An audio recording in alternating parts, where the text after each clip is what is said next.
Tech Sideline is presented by First Bank and Trust Company, a nationally ranked community-focused bank with over 30 locations throughout Virginia, Northeast Tennessee, and North Carolina.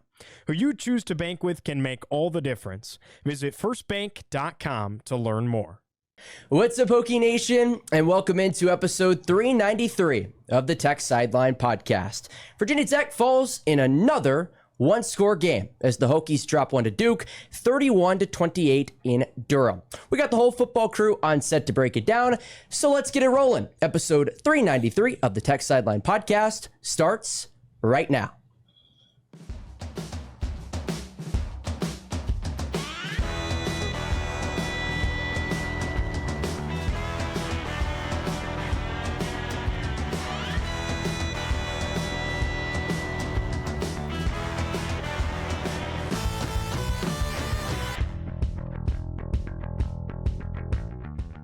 We're recording on Monday, November 25th, 2024 from our high-tech studio in the Virginia Tech Corporate Research Center. Remember to like, subscribe, and refer the show to a friend. And head over to techsideline.com to check out our extensive editorial content. Subscriptions are just $12 a month for loads of content. And for Virginia Tech students, your subscription is free. Tech Sideline is presented by First Bank and Trust Company. This episode of the podcast is also brought to you by StubHub. Every order is 100% guaranteed on StubHub. StubHub's exclusive Fan Protect guarantee ensures valid tickets or your money back. Tech Sideline is a StubHub affiliate, so every time you click on our links and make a purchase, we get a commission, while you get a safe, reliable purchase. I feel like Colin Schley, because I'm your host, Carter Hill, filling in for Giovanni Heater. To my right is our lead analyst and columnist, Chris Coleman. Across the way is our senior staff writer, Andy Bitter. And behind the scenes is our director of media, Nick Brown, producing. Guys, first off, how was your weekend? Virginia Tech falls to Duke. You were here, you were in Durham, and you will start with you. How was it in the Triangle area? Well, you'd only be Colin Schley if after like 15 minutes you got hurt, and then Nick had to come in. You're not allowed to say, we don't have a third string. He threw 7 passes, by the way, this I know, weekend. I know. 7 passes. Everybody had over the buy on that, so we all lost it, even Which the was fans. 8, so. by the way. I know. I was thinking, I was like, Nick, where did you come up with 8 passing attempts? Nick and knew of something. course, Man, he finishes with 7. Nick always knows. It's like Vegas, always knows. Nick has been communicating with High Seer Miller. Yeah. And they're setting these lines. Too soon. Oh my gosh. I set that line and I heard that Drones was probably going to be out, and I was like, man, that's a busted line. That's terrible. That ended up being the greatest line did. set 7 all passes. season.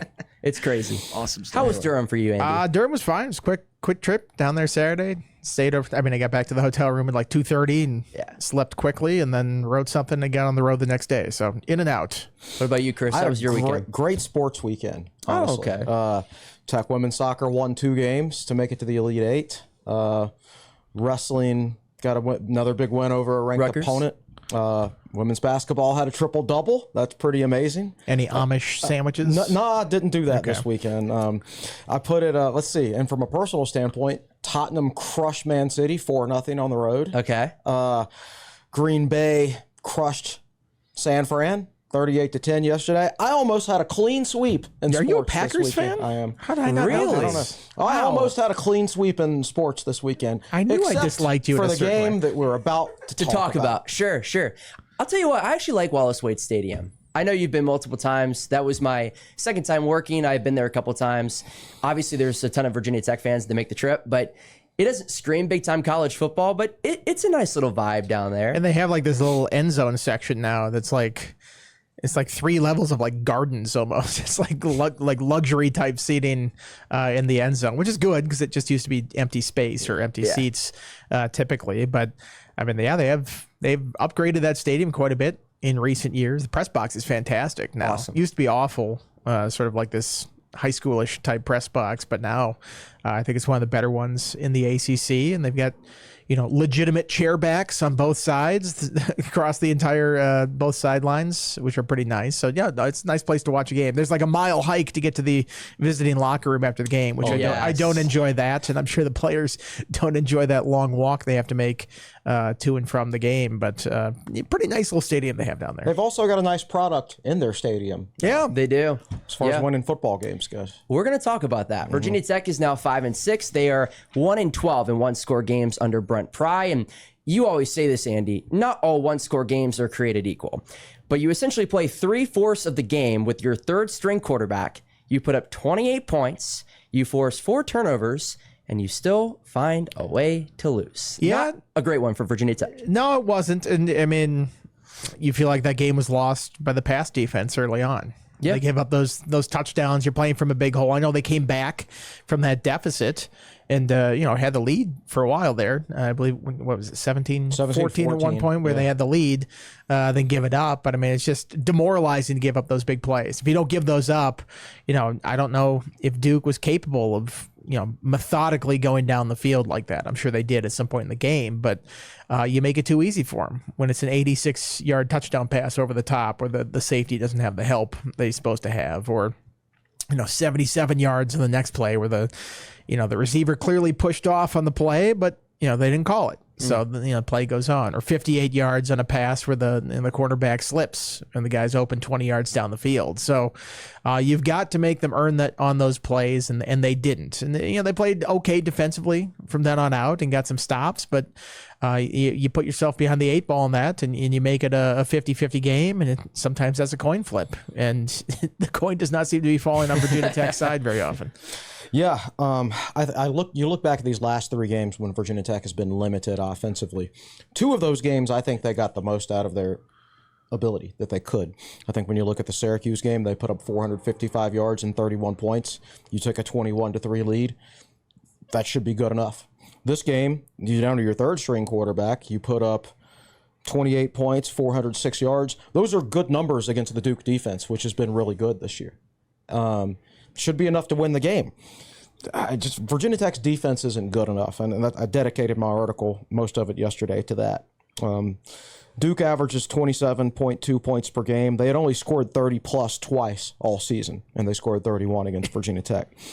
Let's see. They were averaging 6.7 yards per pass attempt before Saturday's game, and they averaged 9.5 yards per pass attempt. They average 245.9 passing yards per game. They had 332 against Virginia Tech. They averaged 342 overall total yards per game. They had 396 against Virginia Tech. They averaged 5.23 yards per play for the season. They averaged 6.9 yards per play against Virginia Tech. Now, if you look at the Hokies' defensive numbers, compare it to last season, they're allowing 50 yards more per game than they were last year. Last year, they allowed 316.8 yards per game. This year, it's 367.5. 5.37 yards per play this year, 5.15 yards per play last year. This defense has gotten worse. It brought almost everybody back except for the defensive tackles, and those guys were adequately replaced in the transfer portal. Especially with Aeneas Peoples, who's basically a first-team All-ACC caliber player, and probably will get drafted at some point. And Tech's got probably 4 guys who are going to get drafted off defense this spring. And somehow they've gotten worse. That product's just not good enough on that side of the ball. And I think that's what's been the most disappointing thing for me about this season. And like Virginia Tech went out and hired a defensive head coach. They hired Penn State's defensive coordinator. Right. It's supposed to be their MO. Correct. Yeah. Like you think, okay, you're going to play good defense again. He's going to fix this thing. He was here under Bud. Bud's like it talks to him every now and then, gives him advice on stuff like that. You're like, all right, they're going to return to their roots with strong defenses. Whatever you can get on offense, they're going to do their thing. But it's going to be a defensive-minded team, and they need to win these games. They've been in opportunities this year where they need to get a defensive stop to get off the field, or don't give up a bunch of 80-yard touchdown plays early on, and you probably win these games. They haven't been able to do it, and that is a frustrating part. I think you look at the Brent Pry era, and there's a lot of things that are frustrating about it, but you would have expected the defense to be better than this at this point. You're right, though. Like, boom, 14-0, 6 minutes into the game. And what also is frustrating as a Virginia Tech fan is you're also coming off of a bye, too. And to get off to that slow of a start defensively, it just is the next card on the deck where you're like, what are we doing in 2024? Yeah, we keep having the same conversation every week. It's right? repetitive. It's you keep trying to come up with new things to say and new ways to look at it, and you really can't. All these results, they're kind of the same. Oh, you finally won 3 games in a row for the first time, so that was something new to talk about. And then you follow that up with 3 consecutive losses. Two of which you were winning, one of which you were winning by 18 halfway through the third quarter. You just can't seem to get over that hump, and here we are again going into the last game of the season. It's 5-6. Like it's nothing new. I think before the season, we talked about expectations and we talked about records, and I think most people were in agreement that 8-4 or 9-3 were the most likely records. I think there were fair expectations for this team. And I agreed with that. And I also said my overall opinion is going to be formed by the eye test, just what I see and what I think after watching the team play. Because you can't control things like injuries. And I do think with 100% Bishal Tootin and a healthy Kyron Jones, Tech still would have won the Duke game. Just even with a poor defensive performance, I still think those guys would have been worth another touchdown or so, and they would have won the game. But my eye test tells me this year that this team has not improved at all. They're a little bit better in some ways. They're a little bit worse in some ways. But overall, it's the exact same football team that was on the field last year for the Hokies from a result standpoint, from an eye test standpoint. And I would even argue that last year's team had better highs. Now, it had lower lows as well with the blowouts, but it definitely had better highs than this year's team. And that's disappointing considering you're returning like 90% of your production. And I watched the women's soccer team play over the weekend twice, and that was a team that was basically last year a 500 football team, just like the football, 500 soccer team. Football team. Football. 500 team, just like the Virginia Tech football team last year. They also returned about 90% of their production, just like the football team. And that's where the comparison's in, though. The football team has been stagnant, did not improve. The women's soccer team did what you would expect a team to do, that brought back nearly every key player and nearly every goal and assist. They've improved. And in fact, they even won these last 2 games without their leading goal scorer. Which is extremely impressive. So I'm just disappointed in the lack of improvement this year. That they hit a wall, and it doesn't mean they're going to be worse next year because they lose everybody. You never know with the transfer portal or whatever changes Brent Pry has up his sleeve, if any. But just from a singular 2024 standpoint, the eye test for me is just not a good product. So fire everybody? Is that what you're trying to say? That seems to be the consensus on Twitter right now. I'm actually disappointed that Virginia Tech hasn't made message board geniuses quite as much as I would have thought. Me too. I feel like if they followed some of the message boards, they probably could pick out some stuff. Ours is a pay board, so that's probably why they don't get fair. Yeah, what are your thoughts, Andy? The lack of improvement this year defensively for Virginia Tech. Lack of improvement overall. Yeah. I think you even look at the offensive side and the weapons they have, and before the season, they're like, are they going to be a passing team? Are they going to do this? Like, no, they're not, because that's just not the nature of this school, and it's never really been that way. It's just they have so much talent on this team that they're underperforming to that level. And, even Brent Pry said it before the season. Like, if this team doesn't make the ACC championship game, I'll be disappointed. Well, not only do they not make that, they're not even bowl eligible at this point going to this UVA game. And I think if you're a Virginia Tech fan, you're just like, okay, this is Groundhog Day. This has been the same thing over and over and over again. To you're 5-6 going into the UVA game. And that's happened in 2012 and 2014 and 2015 and 2018 they were 4-6 in that game. 2021, 2020. It's the same thing over and over and over. It's like, when are they going to break out of this cycle? I mean, shoot, Nebraska got to a bowl game for the first time since 2016. Wow. I mean, like, they feel like they're even kind of breaking out of this thing with a quarterback that looks like he's going to be pretty good in these years coming up. And I think Virginia Tech and Nebraska have kind of been in the same, like, where are they in this new model of college football? Like, they were pretty good for a while there, but things have changed in terms of the money and recruiting side of things and how you're approaching that and where they fit in this new world order. And it looks like Nebraska is maybe making strides there. I don't know if I would celebrate too much by beating a Wisconsin team that's terrible and just fired its offensive coordinator. But, 6 wins for Nebraska is something they haven't done in a while to get to a bowl game. So can Virginia Tech do the same thing and kind of break out of this cycle of mediocrity that they've been in for so long? I believe this was the first time, correct me if I'm wrong, Virginia Tech has allowed 3 passing plays of 50-plus yards since 1987 when the database goes back. That sounds. I was trying to rack my brain at the last game. I mentioned my 5 thoughts. I'm like, it kind of reminded me of that ECU game after the Ohio State one. Oh, yes. But there were no 50-yard catches in that game. They were like 47, 36. I mean, they were big plays, and they kept going over the top. And I think not Brandon Faison's shining game of his career in that one. And the pass defense was pretty bad in that one. But again, it wasn't that bad. It wasn't as bad as this game that just happened. And the disappointing part is that that is the supposed strength of this team. I know they attacked guys who weren't necessarily. I know Mansour was chasing that guy in the first play, but that was Mose Phillips who abandoned a deep zone spot on that allowed him to get open. But they weren't attacking Delane and Strong. And when they threw Dorian Strong, he kept picking passes off. So they attacked Dante Lovett. They attacked an area where Mose Phillips was, and that's where the big plays came from. So, smart game plan by Duke to attack, vulnerabilities in the defense and find guys that were open like that. But I mean, man, the pass defense, if there's one thing you were going to say about this defense this year, you go, man, the pass defense is going to lock things up. And they've given up all sorts of big plays this year throughout the whole season. So that's been very problematic and probably one of the biggest disappointments, I think. To hit on what you said, too, do we really think Malik Murphy and Duke was going to go down the field at will? Because they really only had a link-to-link drive once in the game. Do we really think that he was going to methodically go down the field all night long? Well, they couldn't run the ball. I mean, they ran the ball horribly all game, and then they got some yards at the end when they had to run the ball, and Virginia Tech knew they were going to run the ball, and they couldn't stop them.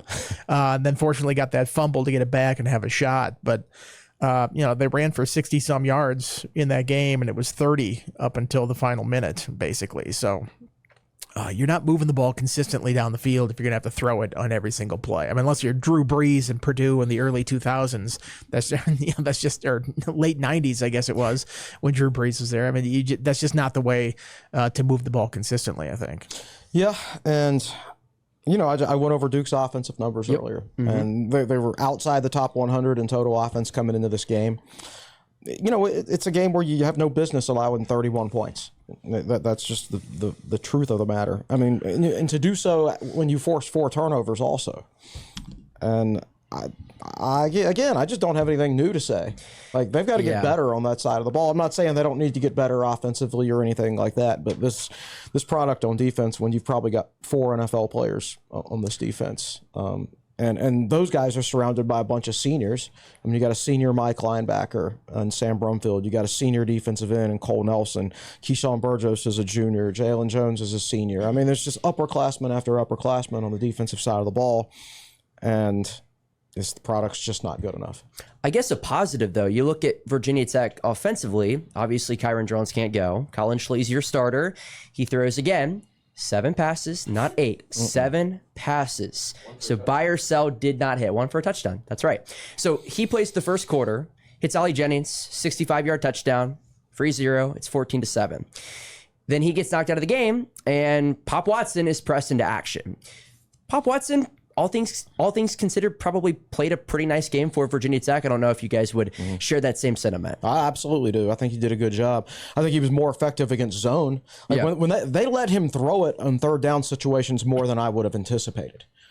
And he had a nice pass early. It was I think it was his first completion. He zipped it in there to Ollie Jennings. You're okay. 3rd and 13. Yeah. He's got a little verve on this thing here. No, I think he played admirably for the situation. Now everybody's like, "Oh man, they're playing the wrong quarterback the whole time." It's like, pump the brakes here. Colin Schley actually played pretty well before he got hurt. Had that big touchdown to Ollie Jennings to get them going there. And Kyron Drones, not what people hope this year, but he's still a pretty good quarterback. I think the thing you look at with Pop, and he was under 500 or 50% with his completion percentage, but they moved the ball. He ran the ball a little bit. 8 sacks. Yes. And I know that's going to be on protection. a lot of that is on a young quarterback too. I don't think if Drones or Schlee were in the game, they would have taken 8 sacks. Right. Either getting rid of the ball or knowing when to move in the pocket or get out of there. You're going to get that with a young quarterback, and Duke knew that. And as soon as Pop got in the game, Duke just brought the house. And they were all over him. 8 sacks, 14 tackles for a loss. I think it was the most since that 2004 game against NC State. And that was a pretty tremendous defensive line there with Mario Williams and a bunch of other guys got drafted in that game. Really? Okay. It's actually should have won that game. Brandon Pace missed a field goal at the end. The refs misspotted the ball at the end of that game. Oh, did they? They spotted, so Randall spiked it, and they respotted the ball where he spiked it instead of at the line of scrimmage. Oh, really? So, it should have been 2 yards closer on that field goal attempt, but he just barely missed it. I don't know if that would have made a difference or not. Yeah. Well, anyway, back to Pop. I think most teams, if you get down to your third string quarterback, you're screwed. Yes, look at Pitt right now. Mm-hmm. They're a mess right now without their starting quarterback, and that's not even getting down to number 3. I think it's just their backup at this point. So, that's a pretty good job by the staff to have that third guy ready to go. I know he's the backup going into this game, but the third guy on the season to go into the game, and I think he handled himself pretty well. He looked calm back there. He took his time, obviously, with the number of sacks, but he took his time in the pocket to just scan the field and bail out at the first sign of pressure every single time. So I think it's certainly something to build off of, and will be something to watch this week, because I don't know how healthy Schlee's going to be, and I don't think Drones is going to play. Yeah, I don't think Drones is going to play, and Schlee, even if he does play, he basically gets knocked out of every game he starts. Going back to his UCLA last year, so you can't count on him being there for 4 quarters, even if he does play. So Pop's, I wouldn't shot, Pop, I expect will get the number 1 reps this week. Schlee walked off the field injured. Maybe concussion, maybe shoulder. Yeah, I'm not sure what it was exactly. He had his jacket over his head, over his helmet. Yeah. Which, when you're doing that, it's like, are you trying to minimize the amount of light coming into you? That's a sign of a concussion there. He throws his body around with reckless abandon on those runs. Like, he hits it hard, and when he's getting through the hole, he's not sliding. And, I saw the play. People were like, was that targeting on that play? And I'm like, I don't know. And I don't know exactly how he got hurt, if it was the hit or if it was getting driven into the ground on that play. But he takes a beating, and I think he'll be questionable. When we ask Pride about him tomorrow, he's going to be questionable, and they'll go, we'll evaluate this later this week. Yeah. So Pop, to your point, 12 for 25, 146 yards, had an interception. He actually gained 52 yards on the ground. Yeah. Actually gained 52. He had a net of -4 because of the 8 sacks. I want to stick on that point. If you're Virginia Tech, again, you knew Duke was just going to bring the house with a third string quarterback in the game. Do you limit the amount of times you drop back in those situations, or is there anything you would have done differently if you're the Hokies? I think you got to give him some help back there. Yeah. Either like an outlet is like dump the pass off real quick if the pressure's coming, and maybe that was there and he just wasn't seeing that guy. And I haven't gone back and watched the film, or have the capability of understanding all the X's and O's that when those outlets exist. But maybe keep another guy in. Chip a guy off the edge. How many times do you see just a blitzer come off the edge, and that's where they got. That's where they got in trouble right before halftime when they're in field goal range. That was the real damaging one, I think. Yes. They got down to the 19, I think, on that drive. 14, I think. It was a 14. They get sacked on second down. The clock's running. They get up there to line up, and the guy just gets a free run off the edge, and Pop loses the ball, and then it's a fumble going the other way. That hurt. In a 3-point game, certainly that hurt when you're in field goal range there. You have to make sure as a quarterback and as a staff that you call something there that you understand, hey, we're not going to lose yardage on this play, and we're certainly not going to turn it over, because you want to get points there no matter what. They didn't get points there, and I think that's another game management failure by the staff. I think maybe you have to change his release point a little bit, move the pocket sometimes, because I think it became a little easy to tee off. You just rush the same spot every time because you know where he's going to be. You know what the play is, not the play call, but they just weren't using him on rollouts and things like that. So maybe that's something you could look at going into the UVA week. Some of those sacks were on him for losing it too long. I went back and watched the condensed version of yesterday. Some of them were actually just simple twists and stunts that the offensive line just didn't pick up.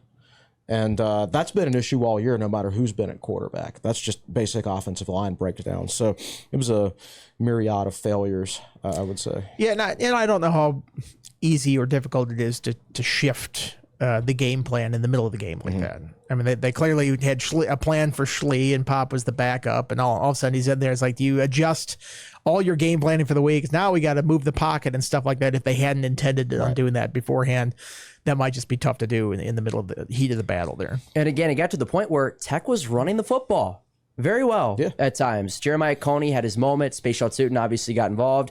He scores 17 unanswered points. Duke then gets another one on a big passing play. They're up 21-17. And again, I want to talk a little bit more about the end of the half because, I mean, obviously the whole year, like we've been talking about how Virginia Tech has handled end of half situations, end of game situations. This one wasn't necessarily with a timeout for the first time. But again, you're at the 14-yard line. You take a TFL. I think that's when Virginia Tech used their last timeout, I want to say. And then Pop gets sacked. And like all year, it just kind of felt like the Hokies got a little panicky with what they were going to do. I actually saw David, who's down in Florida, by the way, which is why he's not here for basketball. Lucky. I saw, well, I don't know. Well, I saw good weather. I saw he pointed out on third down, he was hoping maybe Virginia Tech would even just spike the football because you could argue that they could have run the ball at the same time. They did not have any timeouts, and with 20 seconds left, I don't know if you want to play the scramble game with getting your field goal kicker out on the field. Yeah, this was the sequence. Ran for a loss of 2 yards on first down to the 16. Timeout with 44 seconds. Pop gets sacked for a 9-yard loss after that.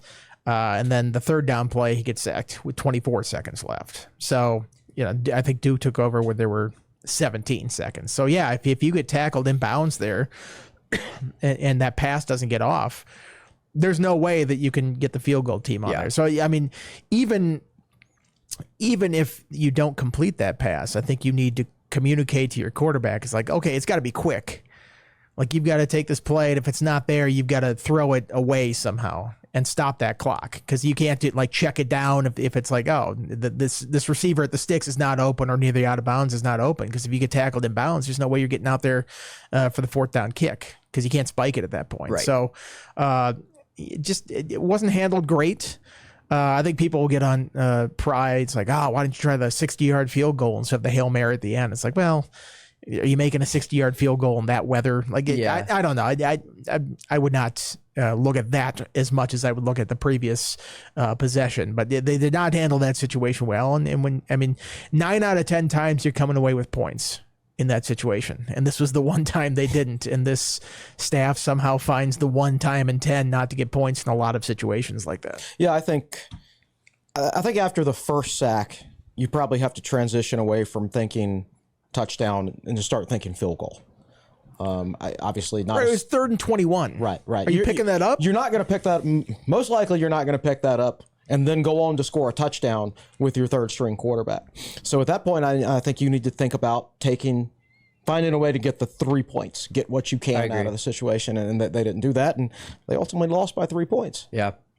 As always, Tech Sideline is presented by First Bank and Trust Company, where exceptional customer service comes first. First Bank and Trust Company offers a variety of checking and savings account options that are sure to meet your banking needs, including free checking. Visit firstbank.com to find the account that's right for you. A couple more stats in this one. Virginia Tech put up 403 yards of total offense. They threw for 213, put up 190 on the ground. Bayshal Tutin, 19 carries, 84 yards, and a touchdown. He got over 1,000, so a positive in that one down in Durham. I was worried. All right, so after the BC game, I wrote, now he's a lock for a 1,000-yard season. I wrote that after the BC game, which was like mid-October. And then he didn't get over 1,000 yards because he got hurt. And I'm sitting here wondering, is he going to play again? Is he actually going to get 1,000 yards? And fortunately, he finally got over it. I almost jinxed him, though. Third guy to get 1,000 yards since David Wilson did in 2011. First player since Ryan Williams in 2009 to have 1,000 yards and 10-plus rushing touchdowns in the same season. So it's been a while. I mean, these are some impressive names in Virginia Tech history. So it just kind of tells you the kind of season he's had. Ollie Jennings, he was arguably the bright spot of the game offensively. 6 catches, 158 yards, a touchdown. Virginia Tech ran 85 plays compared to Duke's 57. Obviously, the big plays certainly hurt that. 38-21, I think, and then time of possession. I mean, it was massive advantage on that side, and they still couldn't take advantage of that at the end. Time for Stat Time with Scott Glessner. So with Will at home, David down in sunny Fort Myers, here is our Director of Media, Nick Brown. Please take it away. Yeah, let's go over a few of these stats real quick. I'm going to skip over a few. Of course, this is by the man, the myth, the legend, Scott Glessner. Coming into this season, since 1998, Virginia Tech was 82-3 when having a +2 turnover margin or better. And against the team that forces the most turnovers out of any opponent Virginia Tech has faced, of course, they win by +2. So, That's funny. And lose the game. And Yes. lost the game. So the other three entering this season, 82-3. Tech is 2-2 this year. Miami and Duke, of course. Miami, of course, Cam Ward, he's a difference maker. But Duke, that one's going to haunt this staff, of course. The other three losses were 03 Boston College, 27-34 loss. 2008 Boston College, that was a 23-28 loss. And then 2013 Maryland overtime loss. That was a rough game. Pancol was the first receiver with the most receiving yards in a game since Fulgham from Old Dominion. Both of them had 188 receiving yards. That's impressive. That they both And had that Andy much. was checking the career records after the first It's a quarter. bad sign when you're midway through the first quarter. You're like, what is the single game NCAA record? It was 405. It was Troy. 405. What was his name? that's Troy insane. Oh, my Edwards. Lord. Troy Edwards for Louisiana Tech, that I guy believe, was against incredible. Nebraska. But I mean, midway through the first quarter, we were looking it up, and Pankel was on pace for like 700 receiving yards and 8 touchdowns. So it's like, well, I mean, he's on pace. He's going to have to slow down not to get this record. And, I guess they did a good job eventually of slowing him down. But When he caught his third pass for an 11-yard gain, the announcer goes, "That's going to kill his average." I heard that. Yeah, West Durham said that. Yeah. The 85 plays by Virginia Tech is the most in regulation since the loss to Boston College in 2019, where they ran 89 plays. And that one surprises me because there's 5 turnovers? Yeah. Right. All Well, I think Ryan Ryan Willis, I should say, had a rough game in that one. I Both the interceptions and a fumble on a play somewhat late, I think, that was pretty costly. Yeah, but I was just surprised that the offense ran 89 plays despite those 5 turnovers. Well, yeah, they were just on the field a lot. They still had plenty of yards and everything like that. But, yeah, scared money don't make money. Sometimes that doesn't work. Scared money sometimes loses, or confident money Confident sometimes money. loses money. That's the phrase you don't hear as often as the other one. No. That is the 18th straight time Virginia Tech has lost when allowing 30-plus points in a game. When was the last win? say it one more time. I'm sorry. So this Independence is Bowl. the 18th straight game that Virginia Tech has lost when allowing 30-plus points in a game. I'm going to say Independence Bowl. More recently, Oh, than Miami, really? 2016. UNC, Oh, the 2019. no, What?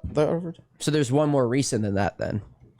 it's Was it Duke in 2020? no, it's a forgotten game. Louisville in 2020? Yes, Oh, man. 42-35. the absolute track meet. That's right. Oh, yeah, that's right.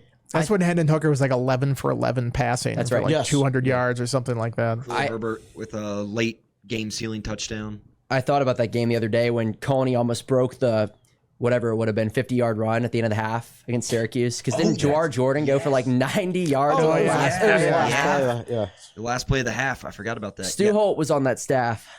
On the Louisville staff, that's right. Good pull there, buddy. And then the final one right here. That is the 16th straight time Virginia Tech has lost while trailing at the half. 15 of those losses have come under Pry. Thus, he has never won when trailing at the half. When was the last win? When trailing at the half. Trailing at the half. Trailed 17-21 at the half. I'll give you that. Was it in the Pry era? No. Pry's never come back to win. Oh, duh. That's a pretty damning stat Yeah. by itself. Yeah, I'm trying to think of that 2020 season or 2021 season. Yeah. Were they? UVA? Yes. That UVA game? Wow. Yeah. Trailed right. 21-17 and a half and won 29-24.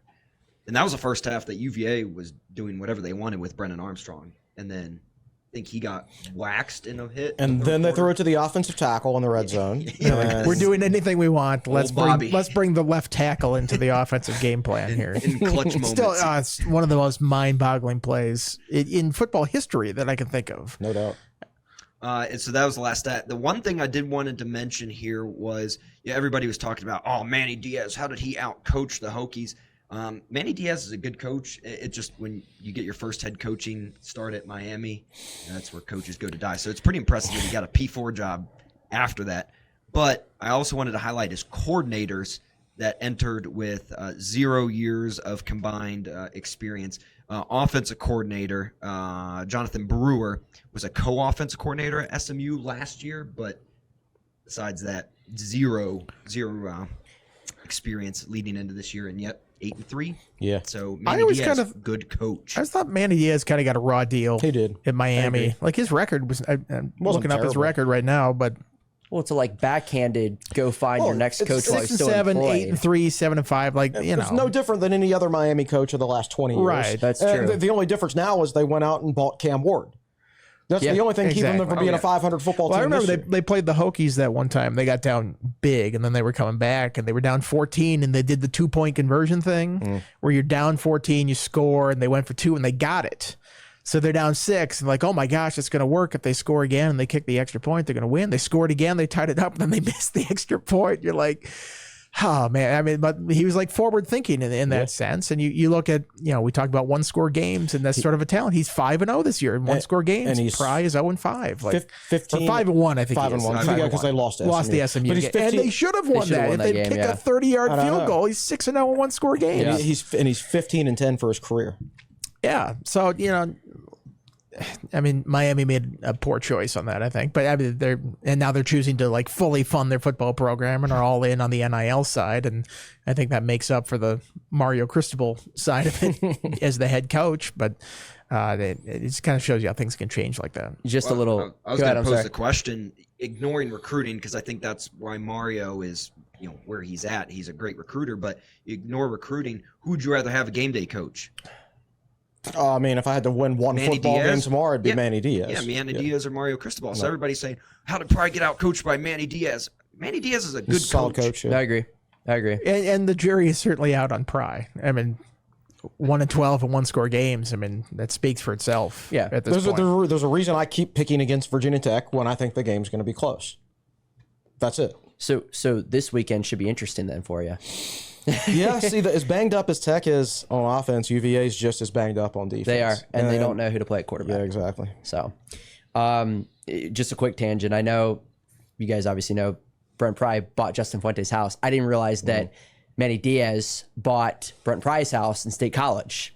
He did a whole feeture on that on the ECC Network on Friday. Like in these small college towns, there's only like a handful of people that can afford these houses. right. Like, And there's a handful of those houses to begin with, so your choices are limited. when I was in Auburn, I think Tony Franklin, the offensive coordinator, who Tommy Tuberville eventually fired, was actually living in one of Tommy Tuberville's old houses in really? Auburn. Like Tuberville had moved somewhere else. So like when Tuberville ended up getting fired, I think a reporter went out there to like knock on the door. I think I have the details of the story right. They're like, we're going to go to his house and get him. And they ring the doorbell and didn't realize that he had sold the house to Tony Franklin. That's Tony hilarious. Franklin came to the door. So yeah, I mean, there's only a certain number of people that can buy these houses. So limited market for that kind sure, of stuff. especially in, to your point, I mean, Blacksburg, this is Virginia. why Frank Beamer has not been able to sell his house in Blacksburg. First still of all, hasn't sold it? I don't think they I don't have. think so, That no. thing, first of all, that thing is enormous. Yeah. And second of all, it's like, well, who can afford to buy that out? right down the street from Brent Pry. There you and go. Justin Fuente. I thought some enterprising like Airbnb would buy that, and then like on football weekends, like you want to have a blowout party, point. like go to this house. It's got a golf simulator, it's got a pool, like all sorts Yeah. of stuff. That would be great. You'd have to charge a lot because of the Blacksburg Airbnb rules. You can only do it 6 times a year. Really? Rent it. Yeah. Yeah, because it's such a limited real estate market that they wanted to avoid outside investors coming in and buying up all the real estate and turning them into Airbnb. So they limited that. It would have wrecked the Blacksburg real Is estate. that in town of Blacksburg, or is that think- outside of the jurisdiction there? good That might be. question. Well, I guess Are they outside? Okay, interesting. So I don't know what the Montgomery County law is. Maybe it's Anyway, the same. there's a free idea for somebody that's got some Okay, investment there you money. go. Go buy Frank's house and then rent it out. Yeah, there you go. We can talk Airbnbs all day long, but I think That's what the just, people come for exactly, on the Tech Sideline podcast. Just to reel it back into Virginia Tech football, I think the Duke game has kind of run its course in terms of like breaking down the game itself. And I know like it's a little bit repetitive talking about the overarching themes with Virginia Tech football, but again, 1-12, it is so glaringly in your face now. It's almost tough to overcome that narrative now if you're Brent Pry and company, because even if Virginia Tech wins this weekend by 3 points, you're going to need almost a full. I saw somebody put out a stat. Virginia Tech would have to essentially go now. They would have to go 11-1 in a 12-game season to even go 500 in one-score games. Right. It's officially a huge issue. Yeah, it is. And you look at that UVA series and all those times Virginia Tech had to beat them to get a bowl game. 2012, we saw Mike London, clock management extraordinaire, use timeout usage to end the game, and Virginia Tech was able to take advantage and win that game. I mean, we sit here and make fun of it, but I mean, that's basically what Brent Pry is doing right now. That's what I'm saying. like Virginia Tech fans have no ground to stand on right now because that's what your head coach is doing in all these games. Exactly right. 2018, UVA was better than Tech in 2018. Then they had that late fumble in overtime. The 2018 was the most inexplicable loss for UVA in this series because it was like 4 different things had to happen in order in the fourth quarter for that. I mean, what was it? Who caught the long pass, then fumbled it forward into the end zone, and then somebody else recovered it? Stephen Peoples. Yeah, forgot about who recovered it. I don't remember who recovered Trey it. Turner? Did Trey Turner? It might have been Trey. I can't remember who. I can't remember who recovered it, but it's like that happened. I think like Willis like let loose on a ball down the field to Dalton Keene or something like that on a deep ball. It's like, what is he throwing that? Oh my gosh, great play! I mean, all that, and then for Perkins to fumble it in overtime, And before that, like they went back, Virginia Tech went backward, I think, on its possession. Then they got a long field goal by like a miracle field goal, like 50 yards or something like that. That in that weather, you're like, he's not going to make this thing. And then they made it. So and then they fumbled. And then that was the part. It was like, I don't believe in curses, but there feels like there's some sort of curse on this game for right sure. here. And God, even before that, Michael Brewer threw the deep ball to Bucky Hodges. And before that, he had his shoulder pop back into place on the sideline, right? And his throwing shoulder. And Brewer was a tough dude. But then you fast forward to, I guess, 2021, and they throw the pass to the offensive tackle. Point being, UVA keeps doing a bunch of dumb stuff at the end of these games, and Virginia Tech is able to pull out close wins. So if this is a close game, what's going to happen? Does Virginia Tech do Virginia Tech stuff and lose it, or does UVA do UVA stuff and lose it? This is one of those games where it's either going to be Virginia Tech wins by 9+ or it loses the game. Like that's where the bar seems to be for this program. It's for this program, but at the same time, UVA keeps screwing up the endings against Virginia Tech. Yeah. So I don't know. I'm going to pick Virginia Tech because I think the matchups favor Tech. We'll talk about this. Yeah, that's a Wednesday thing. Yeah.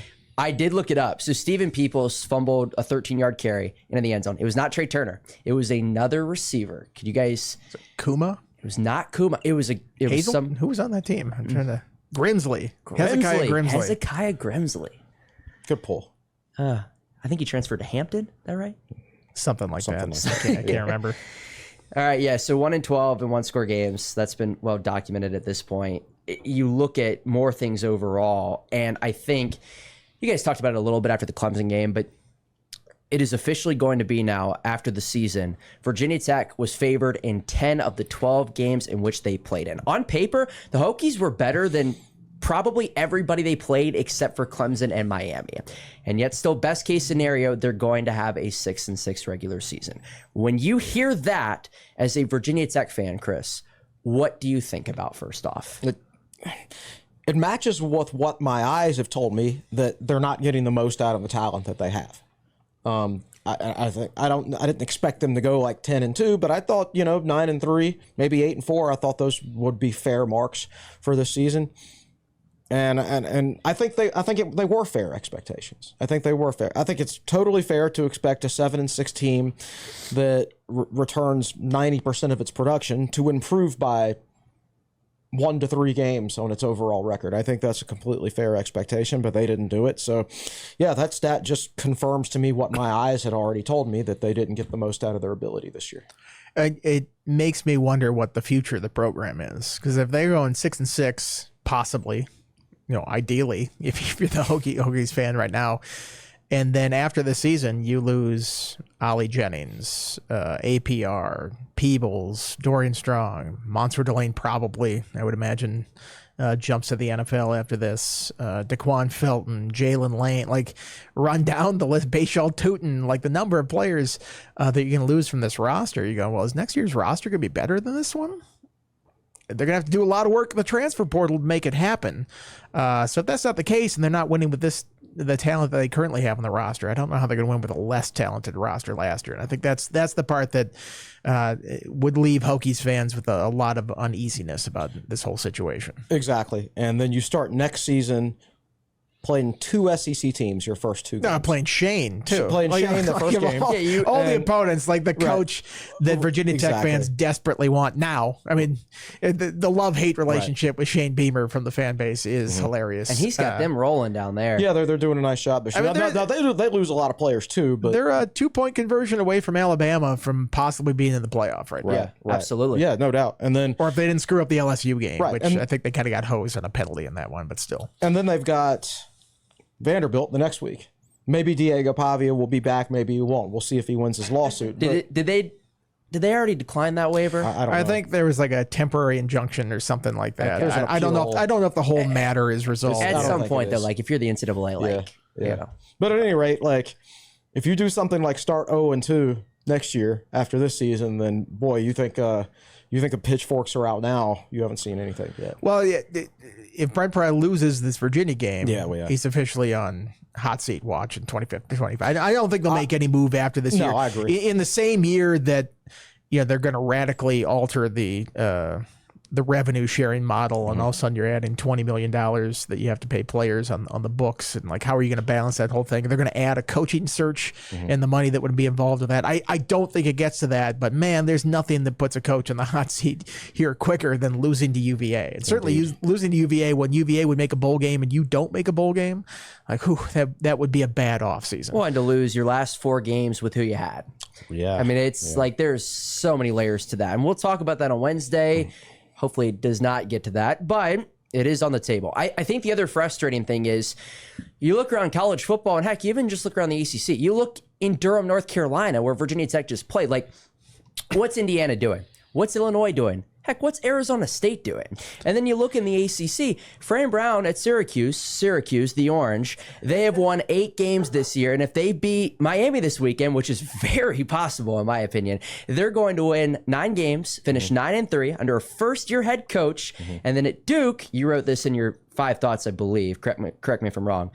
But you wrote about in Durham, they made a coaching change the same year Virginia Tech did. They have won 8 games every year since. They've had 2 head coaches. One of them left for Texas A&M. They're 2 wins away still from going to the playoff. And on top of that, Manny Diaz comes in, and they are probably going to beat Wake, win 9 games, and then with a bowl win, they'll have 10 wins this year. It's just very frustrating. I wouldn't assume anything in that Duke Wake Forest I wouldn't game, assume anything. But anyway, let's just say it does happen. Even if it doesn't, Virginia Tech went and stole Aeneas Peoples from them, who would have been their best returning defensive player. Their other defensive tackle from last year was a 3rd-round pick in the NFL. Their defense has actually marginally gotten better statistically this year after losing those players and changing head coach and changing systems and things like that, when they should have gotten worse. And you look around, I looked up Indiana's starting linebackers during that Ohio State game the other day. Indiana's defense played well in that game. They just couldn't. The Ohio State game? Yeah, just their offense wasn't good enough. Both of Indiana's starting inside linebackers are from Virginia. They were 0-star recruits, weren't even ranked by 247, right? And Indiana's a top 10 team.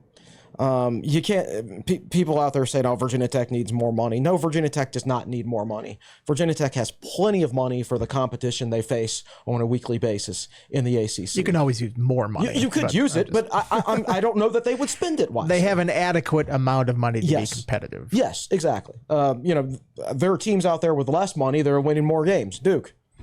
Yeah. I'll say this about Duke. Duke's best win this year is Virginia Tech. I mean, you look at the schedule. I mean, just the wins that they've had. But still, they have outperformed Virginia Tech in every year since moving on from David Cutcliffe. And that was a bad situation that last year with They were conflict. horrible. They were in a worse spot. they were one of the worst. They were 3-9. They were one of Yeah. the worst defenses in a long time in college football. I think they were like 130 out of 130 or something like Sean that. King So, looked like an NFL running back. so they were way down there at that point, and they turned it around instantly. And it helps to have a quarterback like Riley Leonard to do that. But he's gone now. They still found a way to win 8 games this year. So, that Virginia Tech is a school that cares more about football than Duke does, obviously, but they're not getting the results for that amount of care. And I think that it's got to frustrate a lot of Hokies fans to go, well, what are we waiting for? Everybody else does it quicker than we do. What are we waiting for? This is year 3 of this thing. And to your point, Virginia Tech arguably has more talent than every school, maybe Indiana. I don't know their roster through and through. They arguably have more talent than every school that I just named. I don't know about Illinois. I have watched Arizona State a couple times this year. I saw them play in person a couple weeks ago. But Duke, Syracuse is a great quarterback, but across the board, Virginia Tech is better on paper. Yeah, the Hokies, they just didn't get the most out of their ability this year. There's no way around that. Like, they could still finish 7-6, and you could say, oh, it's the exact same record as last year, but like, you should improve when you bring everybody back. But again, we've been having this conversation all season. Yeah, it has been repetitive. Well, the perception of the Tech UVA game is now completely insane compared to what it was supposed to be preseason. Like, both teams are in the same situation. UVA was not supposed to be good at all, and they're still not a great football team, but with a win, they're going to go to a bowl game. Yeah. Virginia Tech, with all the hype that they had, they need a win to go to a bowl game against their rival for the, 6th, 7th time?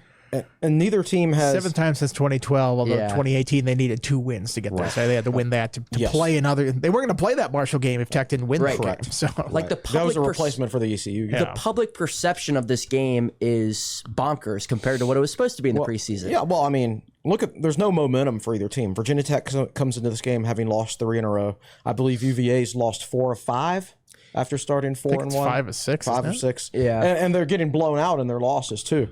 So neither one of those teams has any momentum at all coming into this football game. So there is a lack of excitement for it.